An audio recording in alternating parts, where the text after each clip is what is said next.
¿Qué tal, chicos? Bienvenidos a un nuevo bimestre. Sí, el tercer bimestre de nuestro curso de Educación Cívica. Y esta es nuestra primera clase. Hoy vamos a aprender acerca de la cultura, un concepto que va y ha ido cambiando.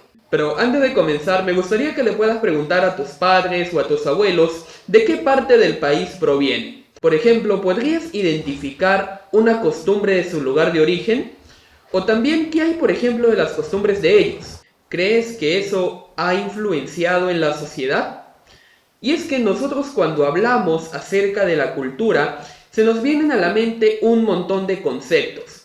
Por ejemplo, muchos consideran de que el término cultura se refiere, por ejemplo, a las artes plásticas, al cine, a la pintura, a la música, entre otras expresiones artísticas. Pero algunas también consideran que estas pueden ser superiores o requieren de un talento especial para poder producirlas, hasta un punto de llegar a disfrutarlas. Pero así como existen estos conceptos, para otros existen otras definiciones de cultura.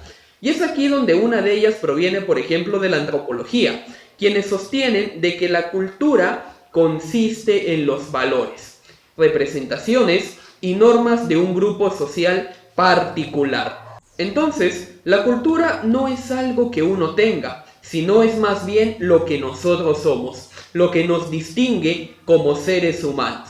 Y esto lo podemos encontrar también, por ejemplo, dentro de nuestras creencias, nuestra manera de producir bienes, nuestro lenguaje, nuestra forma particular de poder interpretar el mundo que nos llega a rodear. Entonces hablemos un poco ahora acerca de algunos de los aspectos que llegan a definir una cultura. En primer lugar, por ejemplo, tenemos a los objetos materiales. Estos son elementos producidos ya sean por las actividades cotidianas o también por algunas actividades ceremoniales, tales como pueden ser, por ejemplo, construcciones, herramientas, trajes, entre otros. Después tenemos a la visión del mundo. Este es el conjunto de principios que le dan sentido y valor a las creencias de una determinada comunidad. Es aquí donde se llegan a apreciar, por ejemplo, las enseñanzas que se transmiten de generación en generación. Después tenemos a la organización social. Esta viene a ser prácticamente la labor que llegan a cumplir las instituciones sociales que se rigen mediante una vida comunitaria. Por ejemplo, ellas se encargan de administrar lo que viene a ser el control de recursos, la elección de líderes, entre otros aspectos.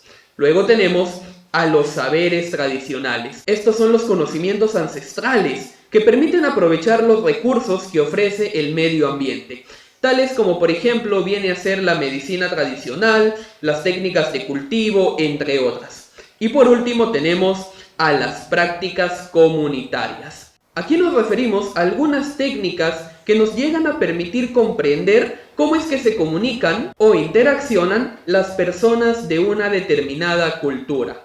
Entonces, ahora que hemos aprendido acerca de esto, es muy importante tener una buena actitud ante las culturas. Y es que entre las actitudes que nosotros podemos tener o que tienen las personas frente a otras culturas, se distinguen principalmente tres. La primera viene a ser el etnocentrismo. ¿Qué es entonces el etnocentrismo? Este se manifiesta cuando las personas consideran que su forma de vivir es superior a las de las demás y por lo tanto es la única verdadera. Después tenemos al relativismo cultural. Este se expresa a través de la tolerancia hacia las manifestaciones culturales ajenas. Esta actitud, por supuesto, promueve el derecho de todos a poder vivir de acuerdo con la cultura en la que se han educado. Por ello, si bien es importante promover el respeto por las culturas, esto no debe llegar a impedir de que se tengan que criticar algunas prácticas que lleguen a vulnerar los derechos humanos. Y por último, tenemos a la interculturalidad. Esta se caracteriza por tolerar y respetar los valores y hábitos de diferentes culturas. Esto se caracteriza por respetar y tolerar los valores de diferentes culturas. Asimismo, se encarga de promover el diálogo entre diferentes culturas, así como también el aprendizaje mutuo de las personas en un ambiente democrático.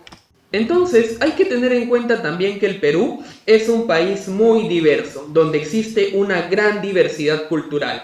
Pero también recordemos de que todas las sociedades humanas tienen cultura, lo cual significa que los diferentes individuos que tienen una manera específica de constituir un pueblo, tienen una manera particular también de entender y de hacer las cosas. Por lo tanto, esta diversidad cultural se puede observar en los siguientes espacios.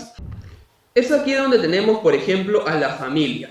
Es aquí muy común encontrar a familias en las que algunos de sus integrantes provienen de culturas distintas. En segundo aspecto tenemos a la escuela. Esta se encarga de albergar a los niños y adolescentes de diferentes orígenes, ya sean geográficos o étnicos, lo cual por supuesto que la convierte en un lugar donde confluyen distintas tradiciones y distintas formas de ver y de entender el mundo. Y por último, tenemos a la localidad. Entonces, hasta aquí mi querido amigo de primer año de secundaria, hemos finalizado nuestra primera clase de este tercer bimestre. Nos vemos en una siguiente lección para seguir aprendiendo. Hasta pronto.